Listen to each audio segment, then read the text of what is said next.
Benvingut, Víctor, teniente alcalde del Ayuntamiento de Gandía y coordinador de gobierno. Bien, demos comienzo a este encuentro. Vamos a empezar con la conferencia inaugural, con un tema que nos interesa a todos muchísimo, que está desgraciadamente a la orden del día: el antibiótico a la corrupción política municipal, la transparencia pública, de la mano de don Manuel Villoria, catedrático de la Universidad Rey Juan Carlos I y miembro de Transparencia Internacional de España. ¿Nos acompaña? Muchísimas gracias. Un aplauso, por favor.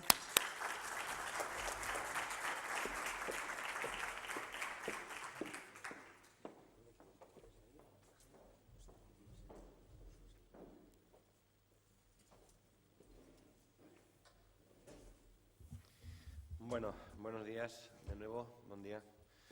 Vamos a dar comienzo a la... ¿Se escucha bien esto? ¿Me rebota a mí un poco algo aquí? Vale, vamos a dar comienzo con la primera conferencia inaugural. En primer lugar, deciros que es un honor, un orgullo tener en Gandía a don Manuel Villoria. Su currículum, su reseña curricular que me mandó ayer, pues son 10 páginas, ¿no? Imaginaros una personalidad como él. Qué gusto es tenerlo aquí en este Encuentro Nacional de Gobierno Abierto y Participación Ciudadana.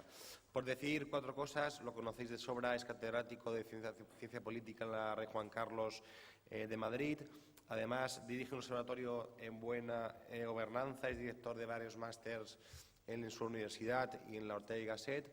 Y bueno, pues también sabéis que es miembro de la Junta Directiva de Transparencia Internacional de España, una ONG que está haciendo mucho en materia de transparencia a nivel nacional, incluso algo a nivel internacional. Tiene muchos libros. Curiosamente me ha llamado la atención una cosa, Manuel. Marzo 2015, ya tiene 3 libros publicados y llevamos 3 meses de año. Muchísimos artículos en revistas, 49 en concreto, y bueno, pues una multitud de logros académicos y profesionales. Por tanto, su conferencia va a radicar, su tema en concreto es el antibiótico a la corrupción política municipal en la transparencia pública. Manuel Villoria, cuando quieras.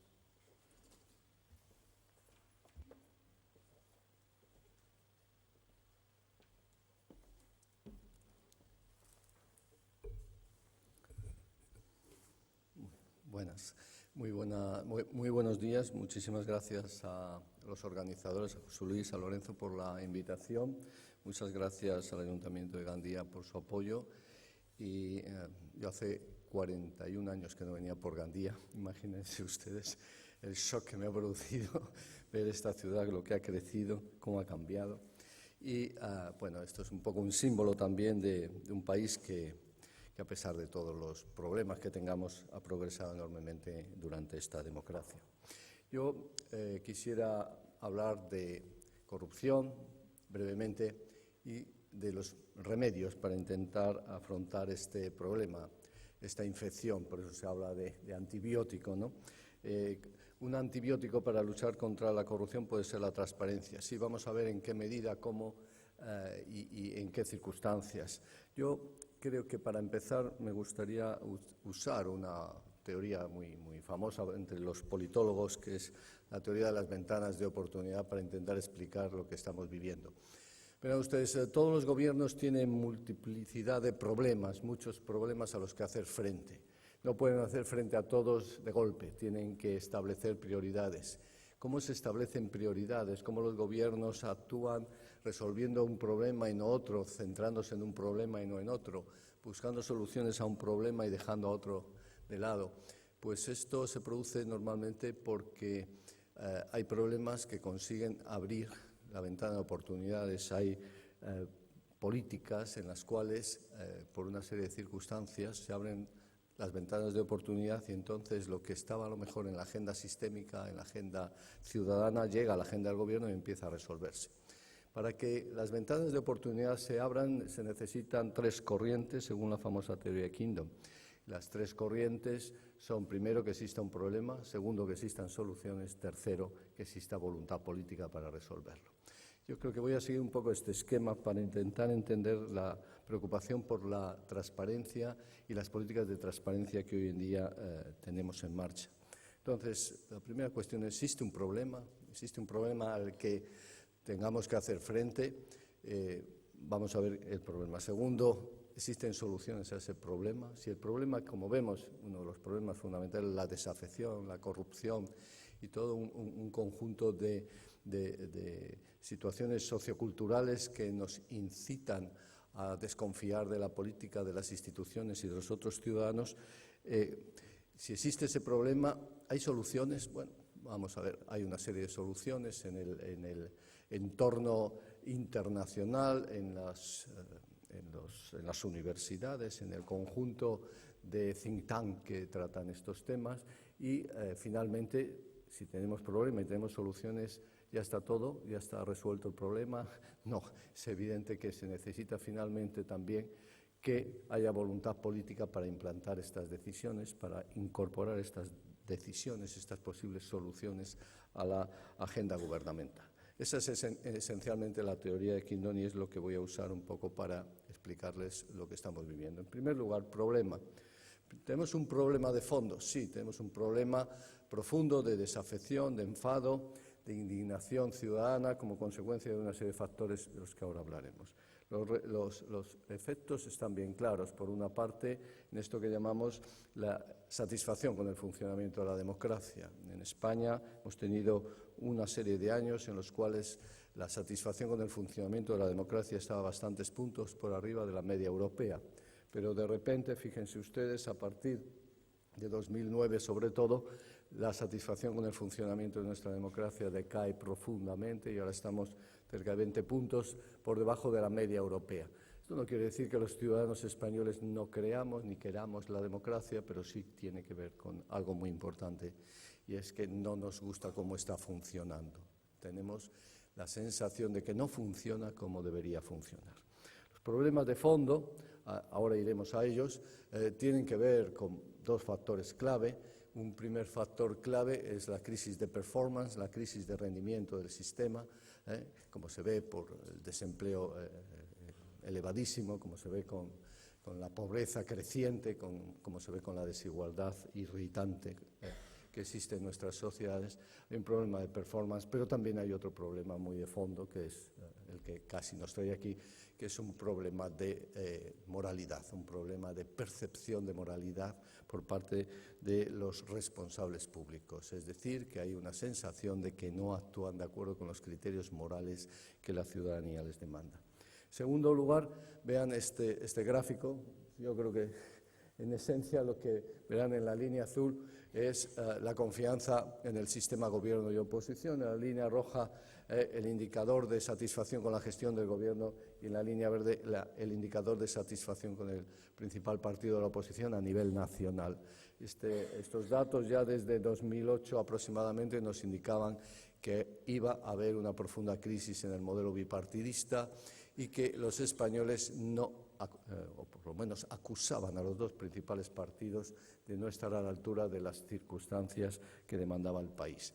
Tercer indicador, como verán en este indicador, lo que sencillamente intentamos ver es cuál es el grado de confianza en nuestras instituciones y todas caen, todas han ido cayendo. Ciertamente a partir de 2014, finales de 2014, la monarquía ha mejorado enormemente, pero en general nuestro poder legislativo, ejecutivo y judicial ha ido perdiendo sucesivamente grados de confianza en la percepción ciudadana. Los ciudadanos confiamos ahora menos que antes en nuestros partidos políticos, en nuestros gobiernos, en nuestros parlamentos e incluso en nuestro poder judicial. En fin, el nivel de desafección en consecuencia es muy fuerte. 3 de cada 4 españoles creen que el Parlamento no les representa. Esto sale en la encuesta social europea, en la European Social Survey. Y el 80% desaprueba el trabajo del Congreso, el 85% creen que los diputados no trabajan con honestidad. Yo creo que es una visión exagerada, pero es así. Esto es lo que sale en las encuestas. Y de acuerdo con un estudio que llevan adelante algunos profesores de la Universidad de Valencia, como Juan Rodríguez Teruel o Pablo Oñate, Lo que sí se ve es una distancia entre lo que los ciudadanos perciben de los políticos y lo que los políticos, los diputados, perciben de sí mismos, porque los ciudadanos entienden que estos políticos no tienen en cuenta la opinión de los ciudadanos de su circunscripción. Solo el 38,8% de los ciudadanos creen que los diputados tienen en cuenta la opinión de los ciudadanos de su circunscripción, pero los diputados, el 94%, creen que sí, ellos tienen en cuenta la opinión y las necesidades de los ciudadanos de su circunscripción. O, por ejemplo, la opinión pública. ¿Ustedes creen que los diputados tienen en cuenta la opinión pública cuando toman sus decisiones? Pues el 34% de los ciudadanos solo creen que sí. Es decir, que tenemos más de un 60% de ciudadanos que creen que no. Y sin embargo, los diputados, el 85%, creen que tienen en cuenta la opinión, ¿verdad?, de los ciudadanos cuando trabajan, cuando toman sus decisiones. Es decir, que hay una distancia, ¿verdad?, ahí entre cómo los ciudadanos perciben el trabajo de los diputados y cómo los diputados perciben su propio trabajo. Nuevo ejemplo de esta distancia, ¿verdad?, entre la política, de los políticos, los representantes y una ciudadanía que cada vez es más desafecta. Si entramos ya en temas de corrupción, los datos son verdaderamente preocupantes, porque España, fíjense ustedes, desde el 2005 al 2013, cómo ha ido aumentando la consideración de la corrupción como un problema nacional importante, ¿no? Antes, en el 2005, era el 74% los que creían que la corrupción existía en las instituciones locales españolas, pero ya es un 91% a nivel local, a nivel regional y a nivel nacional un 95%. El caso italiano es evidentemente también un ejemplo de corrupción bastante alta y de percepción de corrupción bastante alta, pero no han subido tanto, ¿no? Han subido solo el 11% en nivel local y regional y solo, entre comillas, el 9% a nivel nacional, pero nosotros hemos subido el 21% a nivel nacional en percepción de corrupción. Y Francia, por ejemplo, incluso ha bajado en la percepción de corrupción a nivel nacional, ha bajado un 5%, están ahora en el 76%. Bueno, esto quiere decir algo importante. La mayoría de los españoles cree que la corrupción está creciendo y ha crecido en los últimos tiempos. De acuerdo con el Eurobarómetro de 2013, a nivel nacional, el país de Europa en el que los encuestados perciben que se ha incrementado más la corrupción es España, que tiene un 63% de los encuestados que creen que la corrupción ha aumentado mucho. El país que a continuación nos sigue es Eslovenia, Italia, Portugal, Rumanía, pero ninguno llega a los niveles de España, con un 77% de personas que creen que ha aumentado la corrupción en nuestro país y con un 63% que creen que ha aumentado mucho, ¿no? De acuerdo con el mismo Eurobarómetro, el 77% de los españoles creen que la corrupción es parte de la cultura de los negocios del país, parte de la cultura del negocio del país. Es como si entendieran que es algo casi sistémico, ¿no? O que el 84% que el soborno y las conexiones son la forma más sencilla de obtener servicios públicos. La media europea está en el 73% y en esa media europea están países como Rumanía, Bulgaria o incluso Italia y Grecia. Es decir, que tenemos una percepción de corrupción verdaderamente elevadísima, o el 67% creen que la única forma de tener éxito en los negocios son las conexiones políticas, ¿no? La media europea es el 59%. En fin, la conexión entre dinero y política en este país se ve de forma oscura, opaca, de forma verdaderamente patológica, ¿no? Si intentamos explicarnos por qué se produce esto, verán ustedes que en la línea azul más clara es la corrupción como uno de los 3 problemas más importantes del país. La línea azul más oscura es los políticos como uno de los 3 problemas más importantes del país. Entonces verán que ha ido incrementando los políticos como un problema y desde luego la corrupción como un problema se ha incrementado enormemente, nuevamente, sobre todo a partir del 2008. ¿Y por qué? Pues esencialmente porque verán una línea en naranja que también ha incrementado enormemente y es la percepción por parte de los españoles sobre la situación económica. Cuando más del 50% de los españoles creen que la economía va mal o muy mal, aparece la corrupción como un problema. Cuando más del 50% de los españoles creen que la economía va mal o muy mal, empiezan a surgir los políticos como problema. Hay una conexión, una correlación muy fuerte. Bien, en consecuencia podríamos decir que la situación económica está influyendo enormemente en nuestra percepción de la corrupción. ¿Hay ahora más corrupción que la que había hace 10 años? Bajo ningún concepto, porque simple y llanamente no hay tanto dinero. Y la corrupción tiene mucho que ver con incentivos económicos. Pero entonces no había esta consideración de la corrupción como uno de los 3 problemas más importantes del país. La economía, la crisis económica, el desempleo ha disparado esa percepción.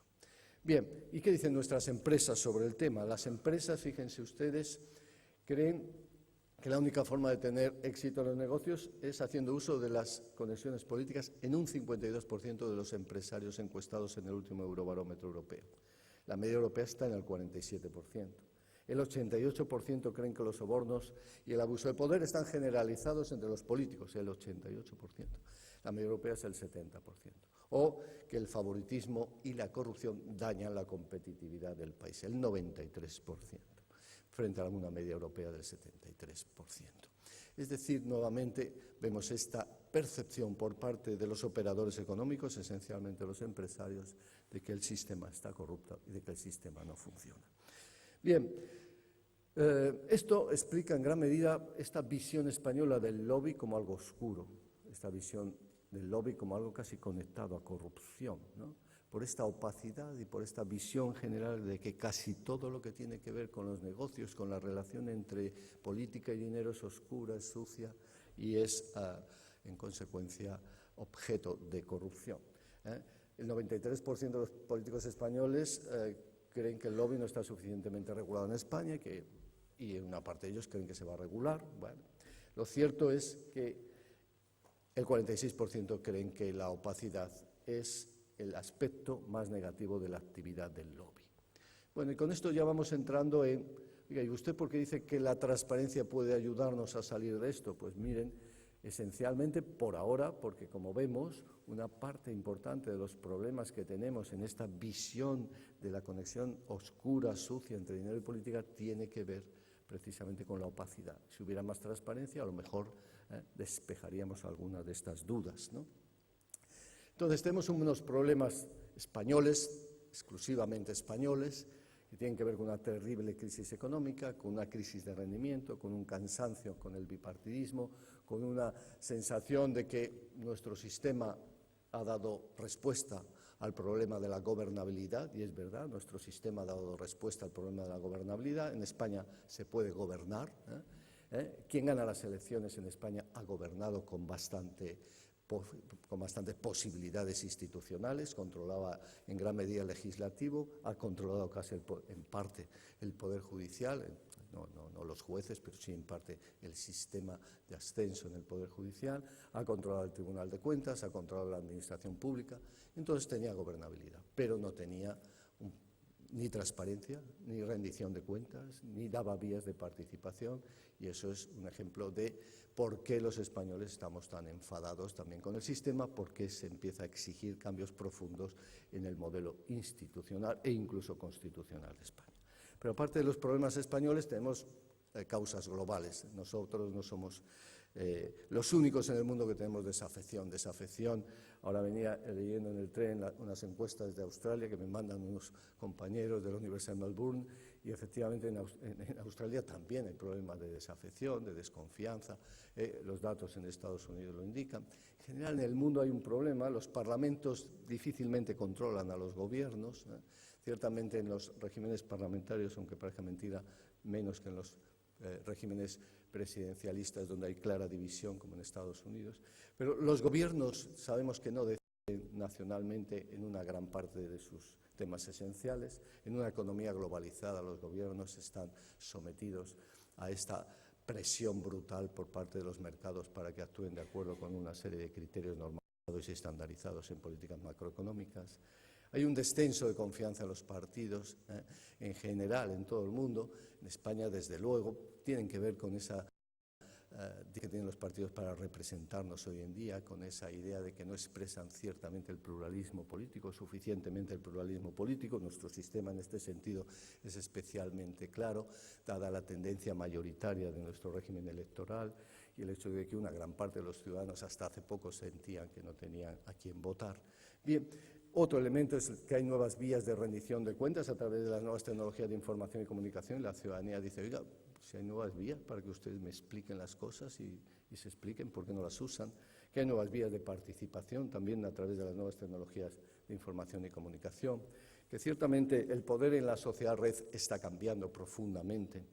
El poder en la sociedad red ya no es un poder basado simple y llanamente en esto que llamaríamos potestas, ¿no? No es solo lo que usted me dice que ha ganado las elecciones, usted me dice que de acuerdo con la ley tiene derecho a hacer esto y esto y esto, pero ciertamente el verdadero poder hoy en día tiene mucho que ver con la autoridad moral y sobre todo con la capacidad de usar las redes constantemente, de reconfigurar redes, de redefinir redes. En una sociedad, como dice Manuel Castells, en una sociedad red, el poder está en la capacidad de usar, rediseñar y privilegiar redes.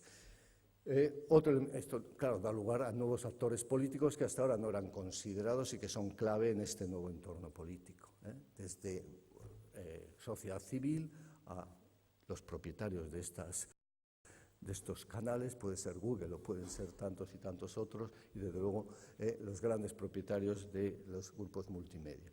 Los ciudadanos estamos más interconectados, estamos más informados, somos más exigentes, somos más desconfiados, ¿no?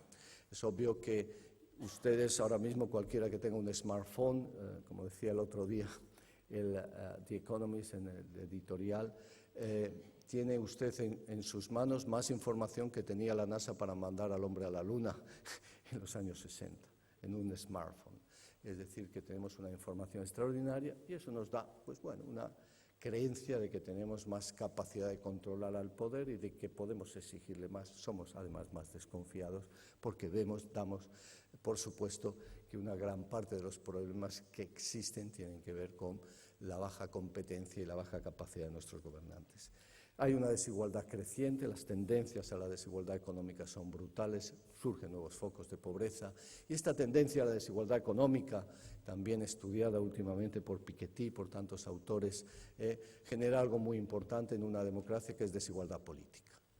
La verdad es que cuando uno analiza cómo se toman decisiones en las grandes democracias, se da cuenta de que hay actores privilegiados que tienen capacidad de capturar políticas y decisiones a través de la financiación de los partidos, a través del control de los medios de comunicación, y que los restos de ciudadanos, nuestra posibilidad de intervenir es mucho menor y la consideración de nuestros intereses, de nuestros ideales o de nuestros sueños es prácticamente nula. Es decir, esa desigualdad política es un elemento clave para entender procesos de deslegitimación de nuestra democracia y está vinculada lógicamente a esa desigualdad económica creciente que el sistema ineludiblemente genera. Y finalmente hay un desmontaje del Estado social, con lo cual las respuestas de alguna forma equilibradoras están fallando.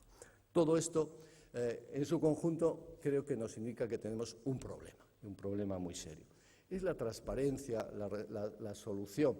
Bueno, la solución, vamos a ver en qué medida la transparencia puede ser la solución. Obviamente ya desde ahora les digo, la transparencia por sí sola no nos va a resolver todos los problemas, ni muchísimo menos. ¿Puede resolver el problema de la corrupción? En parte, me voy a centrar en eso posteriormente. Para empezar, es cierto que a lo largo de la historia hemos tenido múltiples crisis económicas, sociales y de todo tipo, ¿no? Ciertamente, por primera vez en la historia, estamos diciendo que la transparencia es una solución, una posible solución a estas crisis que tenemos de desafección, crisis económica, crisis social.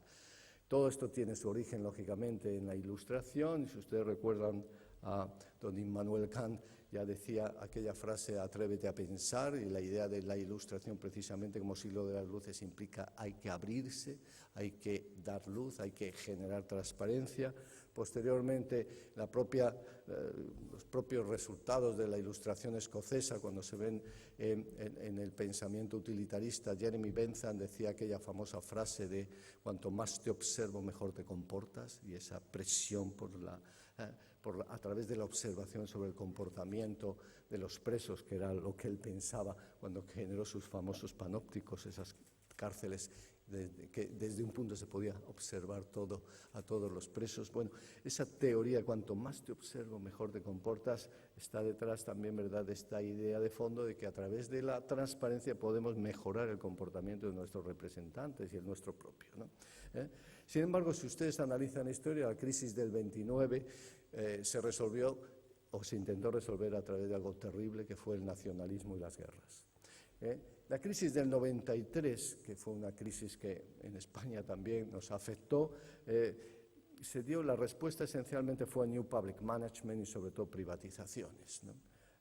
A partir del año 2000, sin embargo, la cosa cambia porque las nuevas tecnologías nos van a permitir dar respuestas diferentes. Y entonces, eso unido a esta crisis, hasta cierto punto de cansancio ya con el New Public Management y todas estas teorías centradas en la incorporación de criterios de mercado a las administraciones públicas, en la subcontratación, etcétera, que han generado también efectos indeseados. El desarrollo de la teoría de la buena gobernanza y la llegada de Obama pues han dado lugar a que ahora mismo sea la moda. Ahora tenemos una idea fuerza, que es a través de la transparencia y de las mejoras de la rendición de cuentas podemos mejorar la acción de gobierno. Y esta es una idea muy potente que está ahí, está sentada y yo creo en ella estamos todos situados. Estamos aquí porque creemos en esa idea, que es una idea que, como vemos, viene de largo recorrido, pero que se ha consolidado históricamente en este momento histórico. Ya en 1766 los suecos ya habían desarrollado unas primeras ideas, unas primeras leyes de transparencia, que eran sobre todo estaban vinculadas sobre todo al derecho a la libertad de prensa. Ya en Estados Unidos en 1966 se creó la primera Freedom of Information Act. A partir de ahí pues tenemos antecedentes. Lo cierto es que cuando empezamos a analizar aquellos países que han avanzado por la senda de la transparencia y vemos ingresos per cápita, nos damos cuenta de que la transparencia correlaciona altamente con renta per cápita, ni más ni menos que un 0,74, una correlación muy fuerte. De tal manera que podemos decir, si usted quiere desarrollo económico, un elemento clave tiene que ser la transparencia. Y los datos nos indican que precisamente aquellos países donde la economía ha conseguido mayores niveles de transparencia también son países donde se hacen mejores negocios, donde la economía funciona mucho mejor. Pero de acuerdo con nuestros datos también, la transparencia está muy vinculada al control de la corrupción. En términos agregados internacionales, la correlación es brutal. Aquellos países que más han desarrollado políticas de transparencia son países menos corruptos. El caso latinoamericano, ¿cuál es los dos países menos corruptos de América Latina? Que son Chile y Uruguay. En los dos se han desarrollado políticas de transparencia, sobre todo en Chile. En fin, cuando analizamos ya finalmente en este marco de reflexión, oiga, ¿y la política de transparencia qué implica? ¿Y la política de transparencia es simple y llanamente elaborar una ley de acceso o elaborar una ley? Bueno, no, la verdad es que implica muchas cosas. Implica tener un sistema de archivos y de almacenamiento de decisiones eficaz. Sin eso es imposible tener transparencia porque no tendremos dónde encontrar los datos.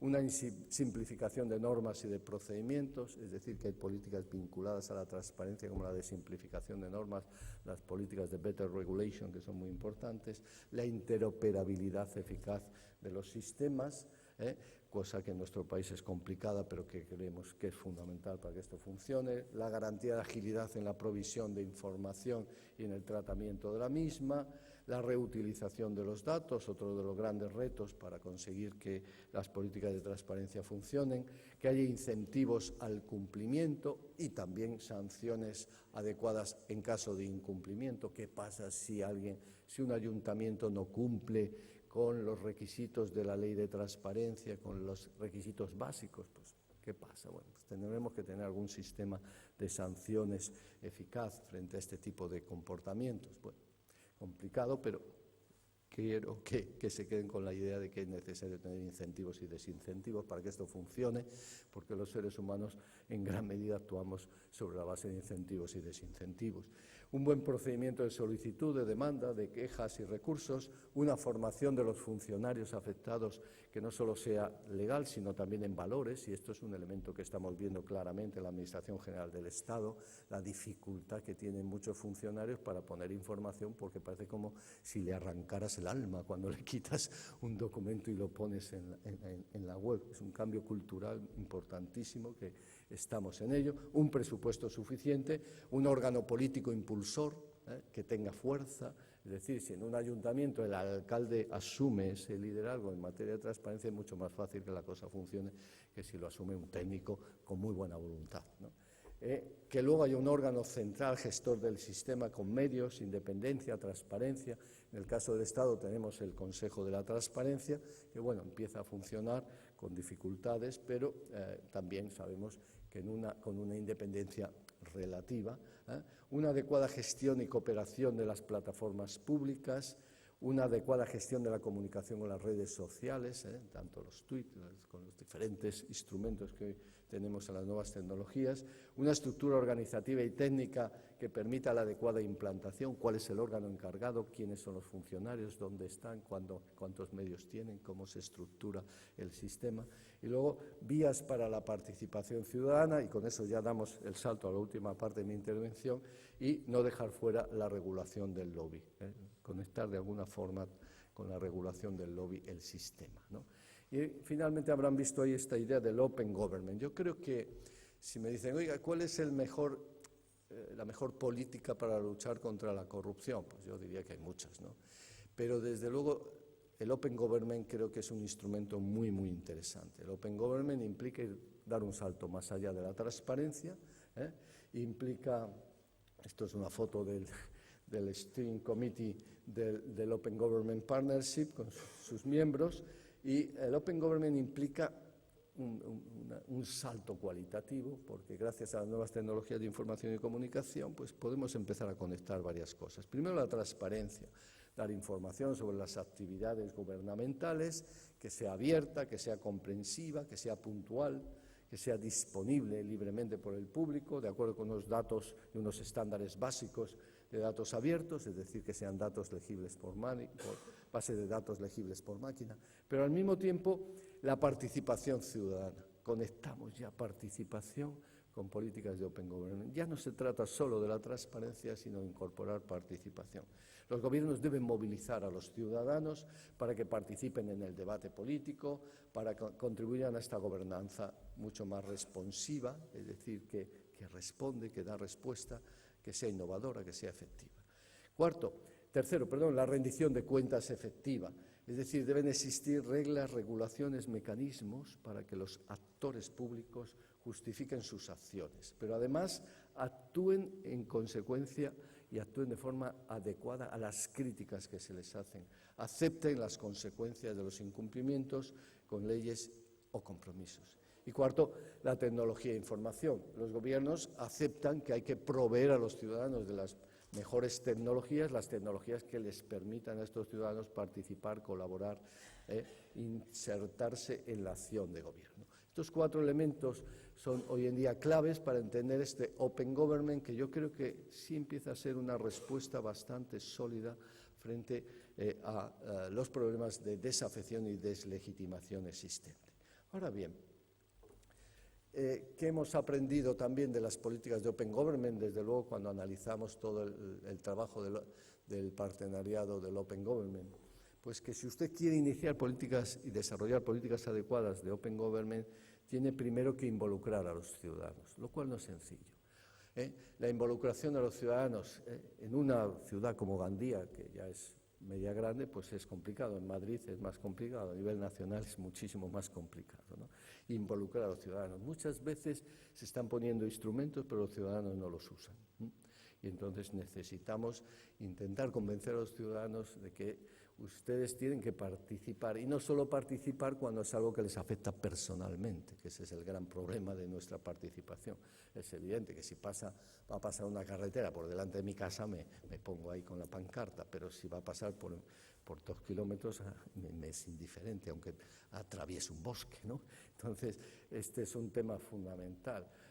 Luego tenemos este problema de nuestra ciudadanía, de que efectivamente queremos que nos den respuesta a nuestros problemas, pero siempre que no nos dañen. Es decir, estoy de acuerdo con que se resuelva el problema de los toxicómanos, pero que nadie ponga un centro de rehabilitación cerca de mi casa, ¿no? Not in my backyard, ¿no? Esa frase estadounidense. Bueno, en un entorno además complejo, involucrar a los ciudadanos y hacer que se desarrolle una conciencia cívica es más complicado en sociedades pluralistas, con religiones diferentes, con grupos sociales diferentes. Es más difícil que en sociedades más homogéneas, pero es otro de los retos de la participación ciudadana hoy en día.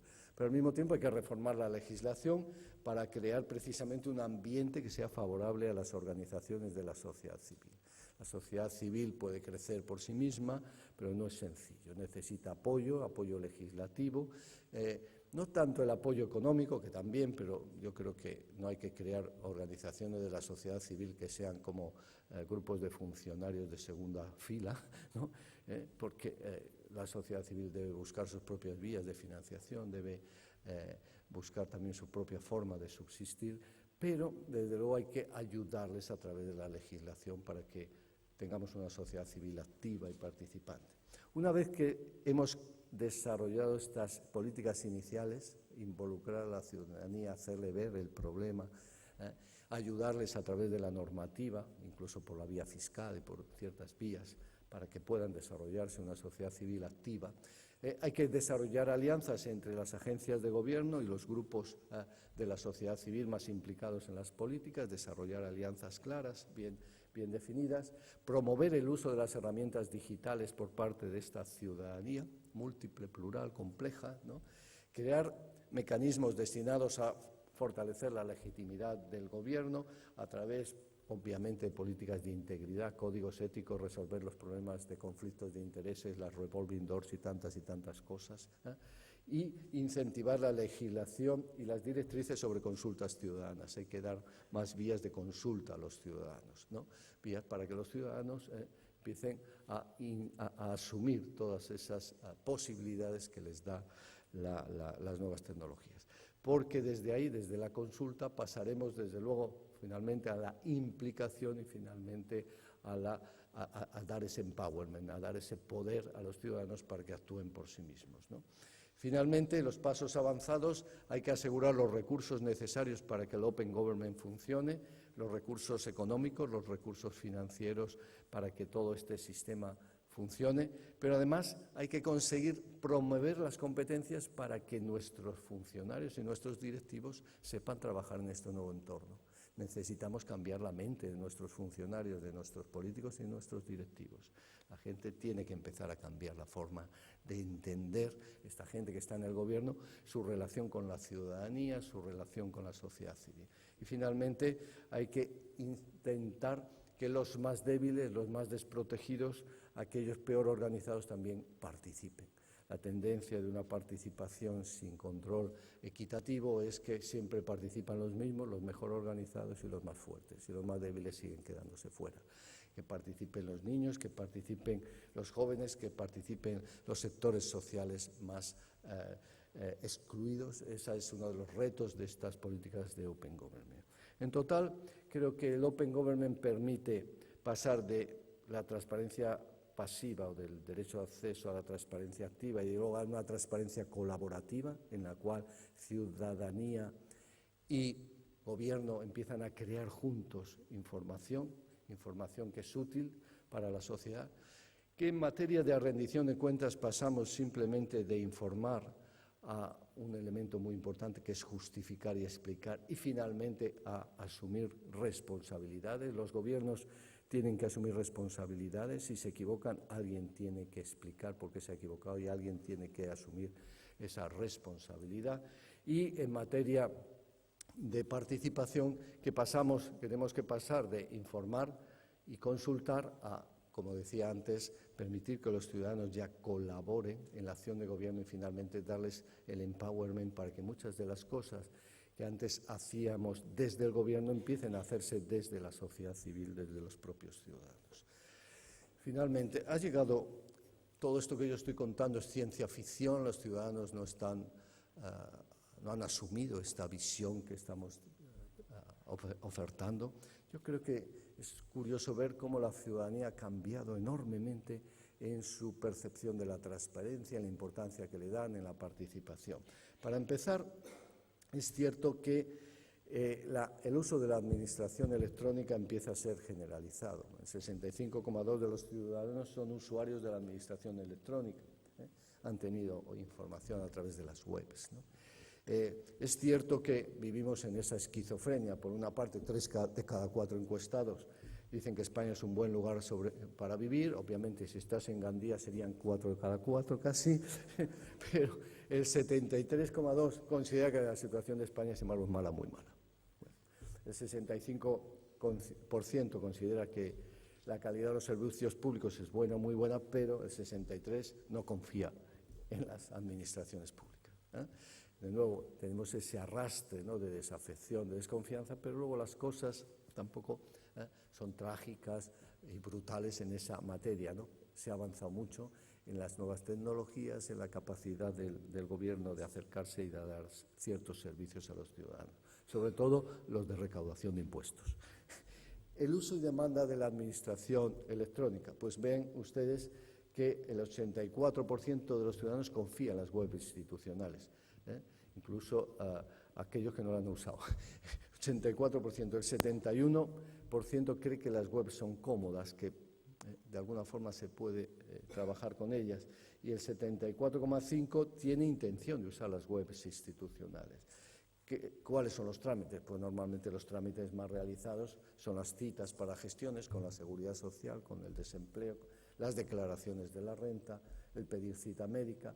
Los ciudadanos conocen sobre todo esto de pedir cita para el DNI, lo de hacer la declaración de la renta, lo de descargar los formularios. Como ven, ya hay una enorme cantidad de información. Los ciudadanos ya tienen una relación con la administración electrónica muy natural, y además, como ven, con bastante confianza. Con lo cual, las nuevas tecnologías ya no son rechazadas por los ciudadanos, son asumidas.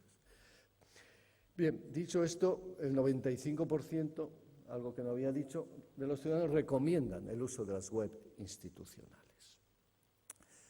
De acuerdo con esto, es evidente que si los gobiernos se atreven a dar el paso de poner en la web información, no solo la que exige la ley de transparencia, sino mucho más, y además lo hacen en datos con formatos reutilizables, datos abiertos, pues tenemos unas posibilidades enormes porque los ciudadanos lo están esperando, ¿no? Las demandas de información pública, transparencia y rendición de cuentas.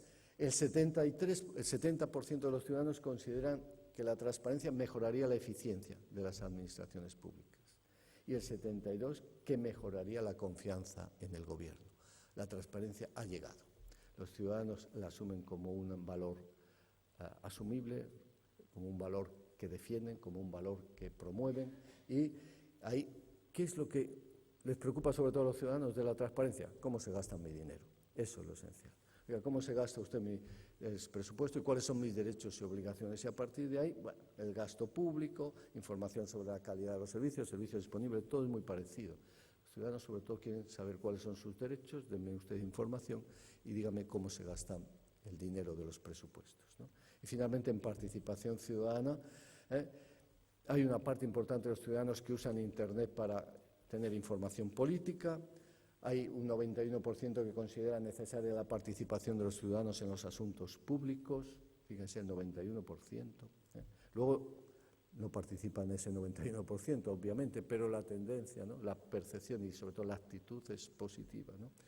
Y hay muchas actividades de tipo político que los ciudadanos ya realizan a través de las nuevas tecnologías de información y comunicación, donativos para causas sociales y políticas, esto que llamamos crowdfunding, consultar proyectos de ley, firmar peticiones y manifiestos, etc. Total, que el 77% de los ciudadanos ya consideran que la participación mejoraría la eficiencia y el 70% que mejoraría la confianza en el gobierno. En suma, tenemos, creo que, las bases actitudinales, sociales, para que el Open Government llegue y los ciudadanos lo asuman como algo positivo y natural. El Open Government, si los gobiernos deciden dar el salto, los ciudadanos estarán encantados de recibirlo. Bien, me voy a saltar algunas cosas ya para ir acabando. la sociedad civil. Nosotros desde Transparencia Internacional, como saben, estamos intentando medir la corrupción desde hace bastante tiempo, intentando sobre todo promover la corrupción. Algunos gobiernos locales como Gandía han tenido el éxito ya desde el 2012 y lo han consolidado en 2014. La verdad es que hay una enorme cantidad de gobiernos locales que han mejorado enormemente y la idea fundamental de Transparencia Internacional era esta: hacemos incentivos para que los gobiernos mejoren. Luego, por favor, que nadie se preocupe si tiene 99 en vez de 100, porque claro, el otro día un concejal en un ayuntamiento me decía con lágrimas en los ojos: siempre habíamos tenido 100, hemos bajado 98 y me van a masacrar. Me van a masacrar. Y digo, bueno, pero joder, que me dan 98, 100. Dices que se nos cayó una cosa al final, un link por un inútil de funcionario y me van a masacrar. Digo, bueno, mira, no pasa nada. La idea fundamental es que están mejorando enormemente y para mí lo más importante es esto. Fíjense, la puntuación media en 2014 es del 85,2 en todos los datos de los 80 indicadores. Empezamos en 2008 con una media del 52 y en el 2014 ya de los 110 municipios más importantes de España, la media en los 80 indicadores es que cumplen ya el 85%. Esto quiere decir que nuestro índice ha acabado. El siguiente año ya no servirá para nada porque todos llegarán al 100. Bueno, finalmente, acabo con una conclusión. Al final, lógicamente, como les decía, tenemos un problema, las soluciones están ahí, están disponibles, de acuerdo con la ventana de Kingdom. El problema creo que estamos todos de acuerdo en cuál era. Tenemos graves problemas de legitimación, de desafección, de percepción de corrupción, de indignación ciudadana. Las soluciones, bueno, hay todo un conjunto de soluciones disponibles, sobre todo esto que llamamos Open Government, y además una ciudadanía dispuesta a asumirlas, encantada de que se les llegue con todo este tipo de instrumentos para que puedan participar, colaborar, para conseguir más transparencia por parte de los gobiernos y para exigir más rendición de cuentas. Si tenemos todo esto, ya solo falta el interés político. Yo creo que el interés político ha ido llegando con una fuerza terrible y sobre todo, pues bueno, miren ustedes, en el año 2004, en el programa del Partido Socialista, en el programa nacional, ya se incorporó la ley de transparencia, pero no se aplicó, ¿no? Hoy en día la presión por la transparencia, por la rendición de cuentas, etcétera, es tan brutal que no hay ningún gobierno prácticamente que vaya a poder resistir esta ola. Y las razones son múltiples. Una razón obvia es que precisamente han surgido nuevas fuerzas políticas ante la crisis del bipartidismo que han hecho de la participación, de la transparencia, de la lucha contra la corrupción, la clave de su mensaje. Y en consecuencia los partidos tradicionales tienen que reaccionar. Estamos todos ya en esa batalla. A ver quién es más transparente, a ver quién da más vía de participación, a ver quién es más honesto, por lo menos a nivel formal. Bien, entonces esto ha hecho que tengamos una ley de transparencia, que el Gobierno del Estado se haya incorporado al Open Government Partnership y ya ha tenido la primera iniciativa. Ahora estamos ya en la segunda iniciativa. Total, que estamos en ese camino. Y llego a las conclusiones. Tenemos una fuerte deslegitimación de la acción pública. Hay una pérdida de confianza importante en nuestras instituciones. No sabemos muy bien cómo recuperarla. La verdad es que la transparencia es un camino para intentar recuperar legitimidad, para reducir la desafección, pero la transparencia no va a bastar. Y les pongo un ejemplo. Si un ayuntamiento me dice que me pone perfectamente bien en su web todos los contratos que realiza, yo analizo los contratos y me doy cuenta de que ese ayuntamiento se ha gastado en mobiliario un 30% más que la media de los municipios comparables, yo lo que puedo hacer es exigir a ese ayuntamiento que me explique qué es lo que ha hecho. Si no me lo explica, me dice, no, yo ya he sido transparente, yo ya le he dicho, no me dice nada más. ¿Ustedes creen que vamos a relegitimar al gobierno? Es evidente que no. Saldré más enfadado todavía, es decir, que el camino será perverso, ¿no? Entonces, necesitamos conectar transparencia con rendición de cuentas. Y la rendición de cuentas implica, usted me informa, pero usted me justifica, y si usted no me justifica bien, usted dimite o usted asume una responsabilidad. Cuando veamos eso, tal vez empecemos a recuperar confianza en el sistema. Conectamos transparencia con rendición de cuentas. Pero al mismo tiempo hay que vincularla a nuevas vías de participación. Una participación que, como se decía anteriormente, una participación, como decía Lorenzo, mejore nuestro sistema representativo, ¿no? Una participación que mejore la forma en la que se toman decisiones, que nos permita colaborar, implicarnos, ayudar en la toma de decisiones, que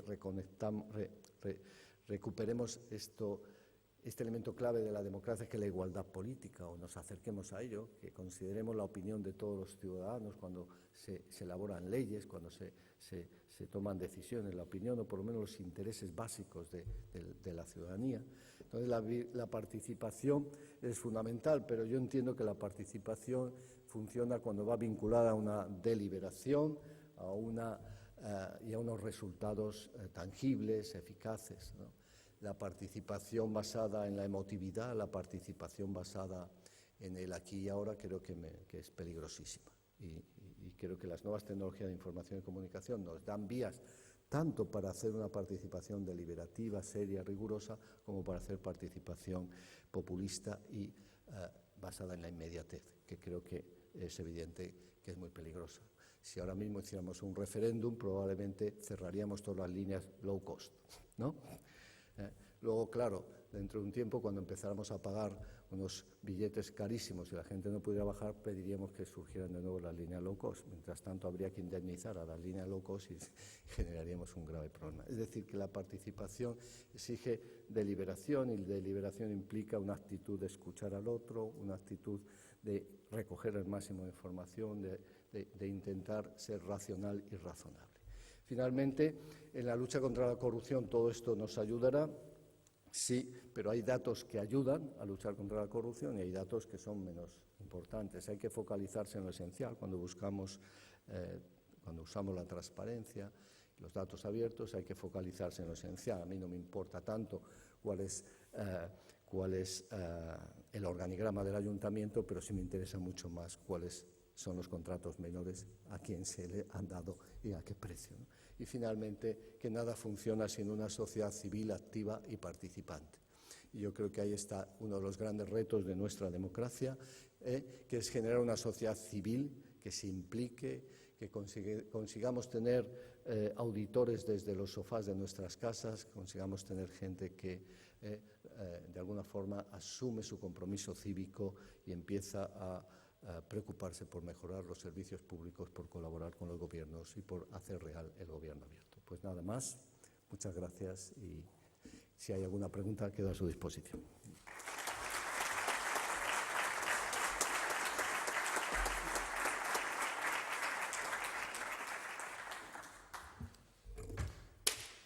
Bueno, profesor, gracias. Gracias también, enhorabuena por la conferencia, de alguna forma mostrar, ¿no?, el camino, la senda buena, asfaltada, cómoda de la gestión pública, que es la promoción de la participación ciudadana, la transparencia, la colaboración y este tipo de herramientas tecnológicas, y también por mostrar la senda mala, la senda con baches, la senda de la corrupción. Bueno, vamos a hacer un turno de dos preguntas muy rápido porque vamos muy cogidos de tiempo. Tenemos a Amalia para algún tipo de pregunta que tengan por ahí ustedes. ¿Alguna cuestión?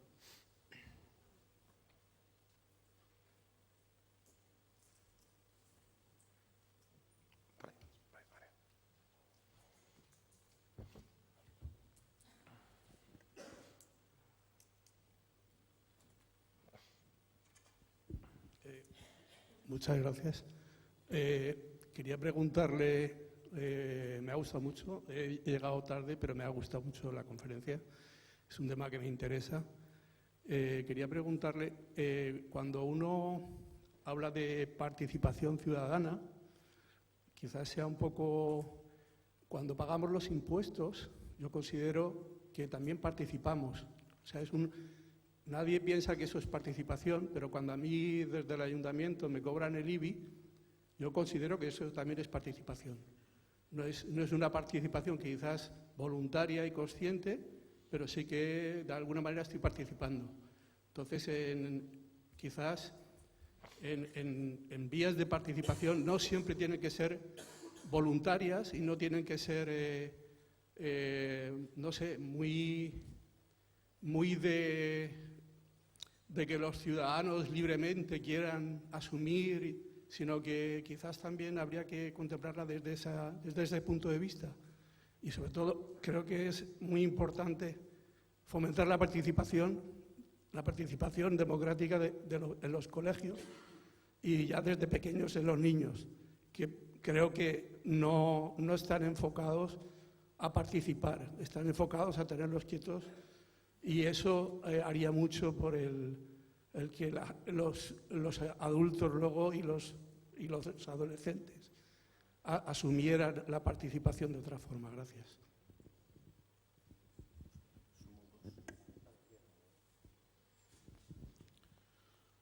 Hola, buenas. Simplemente una reflexión como politólogo por un tema que a mí siempre me da un poco de curiosidad, porque no es mi campo, y es cuando se habla de corrupción, los politólogos y los políticos lo que trabajan es con la percepción de corrupción, y se produce un fenómeno de un pez que se muerde la cola. Nosotros ahora tenemos una percepción de corrupción altísima, como ha señalado, sobre fenómenos de corrupción que tuvieron lugar entre hace 6, 7, 10 años, que era cuando no había percepción de corrupción y prácticamente se lo estaban llevando todo.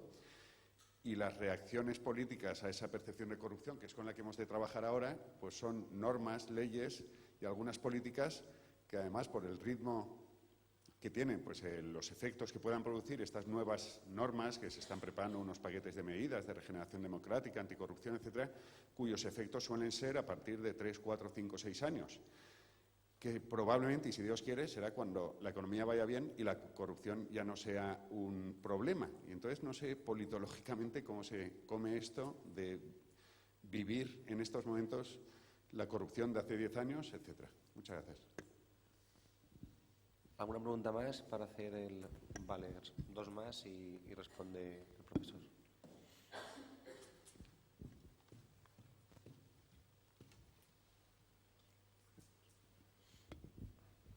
Hola, buenos días. Antes de nada, felicitaros por el encuentro. Lo entiendo oportuno y muy interesante. Mi nombre es Daniel Neira y vengo de la oficina del Valedor do Pobo de Galicia, que es el defensor del pueblo de Galicia. Quería hacer una breve reflexión para que me comentara el profesor Villoria, y es sobre todo en relación con los órganos de control de la transparencia y su función. Y si comparte o si existe la sensación de que últimamente se está trasladando ese control de la transparencia hacia la ciudadanía, cuando en realidad, como ciudadano, lo que quiero es que las instituciones funcionen. Gracias.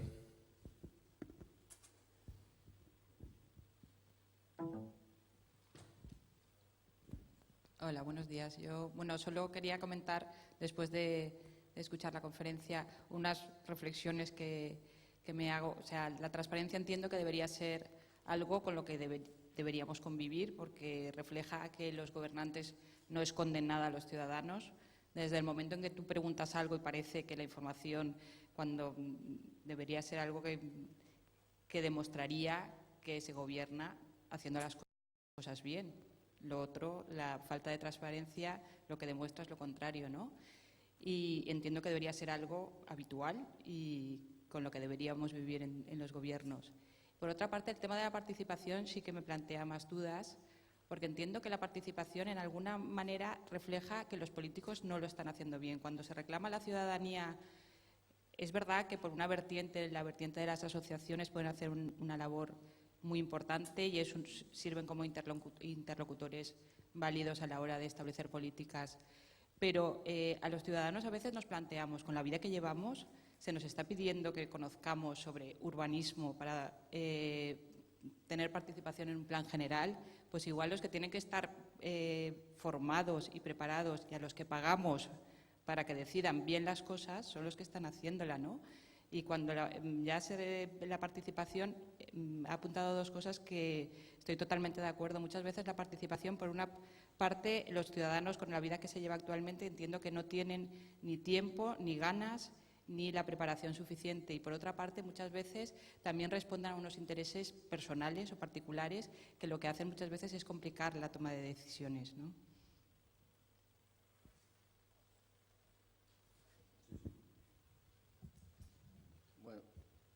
yo creo que la participación forzada es muy complicado, ¿no? Porque es evidente que hay una correlación muy fuerte entre pagar impuestos y sentirse ciudadano. Aquellos países donde no se paga impuestos y donde la gente tiende a evadir los impuestos, la democracia funciona mal. Casi siempre ha habido una conexión muy fuerte entre calidad de la democracia e impuestos altos o impuestos que se cobran y que se pagan por los ciudadanos de forma bastante voluntaria y asumida, ¿no? El ejemplo escandinavo es el mejor, ¿no?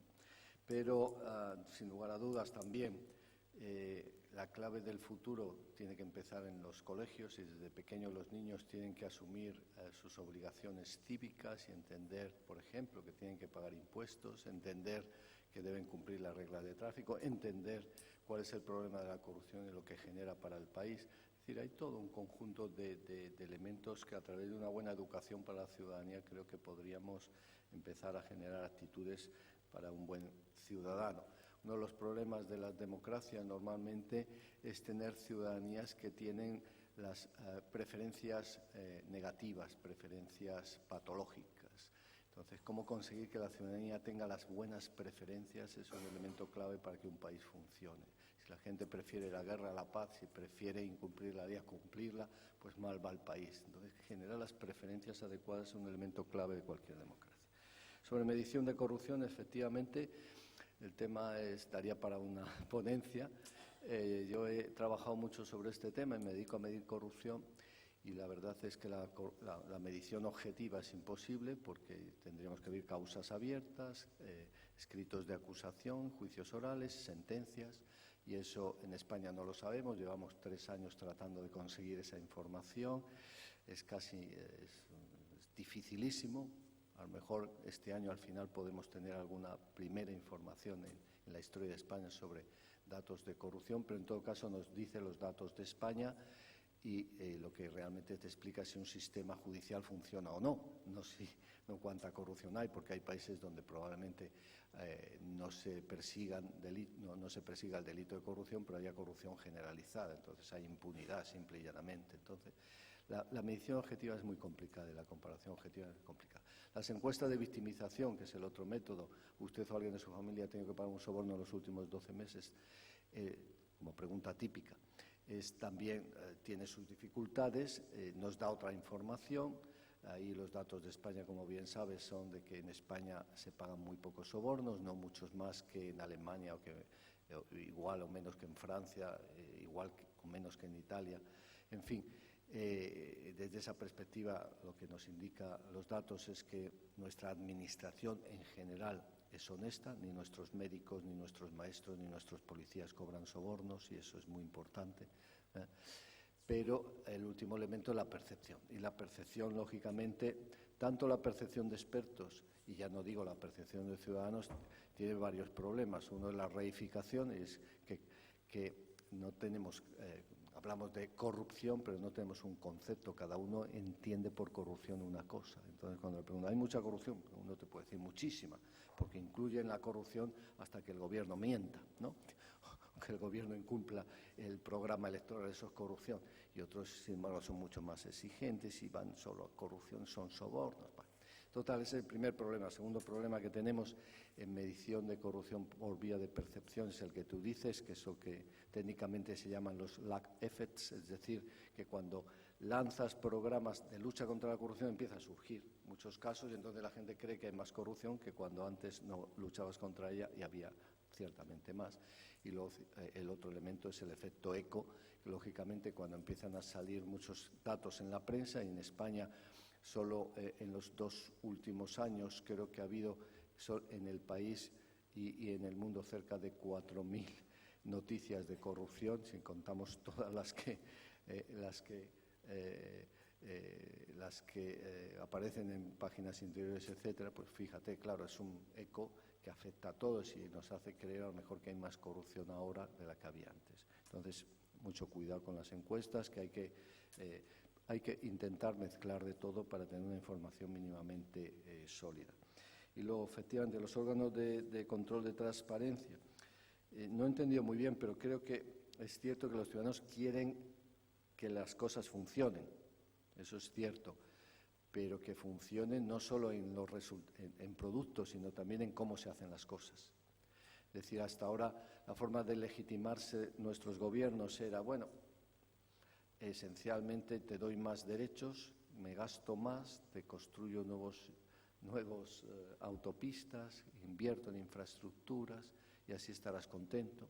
Y los ciudadanos hemos estado contentos y hemos visto resultados muy buenos en general en la labor de los poderes públicos, pero eso se ha agotado, no hay dinero, ya no nos pueden dar productos, prácticamente. Entonces la única forma de legitimarse el gobierno no está en qué, sino en cómo. Mire usted, yo no te voy a poder construir otros 3 universidades en Valencia, pero sí voy a hacer las cosas de forma más transparente, más íntegra, con mayor rendición de cuentas. Es la forma de legitimarse hoy en día y para eso se necesitan organismos que controlen. Y estamos en ese camino de cada vez más instrumentos de control, organismos de control, lo cual hace a veces difícil la acción de gobierno, ¿no? Es cierto que hay una tensión ahí entre, por una parte, la necesidad de controlar y, por otra parte, la necesidad de actuar también por parte de los gobiernos. Se produce ahí una tensión que es muy típica de nuestros debates de gestión pública, ¿no? Si estoy todo el día explicándome, no puedo hacer nada, excepto explicarme todo el día, ¿no? Entonces, bueno, necesitamos equilibrar, pero sabemos que hoy en día la forma de legitimarse es a través más del cómo que del qué, y eso exige órganos de control. Y finalmente, la participación nos llevaría a una reflexión también muy, muy amplia. Hoy en día, por una parte, sabemos que la legitimidad tradicional de los gobiernos basada en ganar las elecciones, hoy en día ya no es la única. Los gobiernos se legitiman porque ganan las elecciones, pero hay toda una parte de la legitimidad de las instituciones que tiene que ver con, fíjense, con quitarle a los gobiernos capacidad de acción, por ejemplo, dársela a organismos técnicos, o intentar reforzar la labor judicial. Y todo esto nos lleva a un modelo de legitimación que hace muy difícil gobernar, ¿no? Y al mismo tiempo le exigimos a los gobiernos que den más vías de participación. Y la vía de participación yo creo que es muy importante para la nueva legitimidad, pero tiene que ser unas vías de participación que ayuden a mejorar la representatividad de la democracia, la labor de nuestros representantes. Tienen que ser vías de participación que les den a los ciudadanos información, tiempo para reflexionar, para que ellos colaboren en la acción de gobierno. Pero repito, las vías de participación asamblearias o las vías de participación basadas en la inmediatez son extraordinariamente peligrosas para cualquier democracia que pretenda consolidarse seriamente. Nada más. Muy bien, bueno, pues damos por concluida la conferencia. Manuel, muchas gracias, un placer.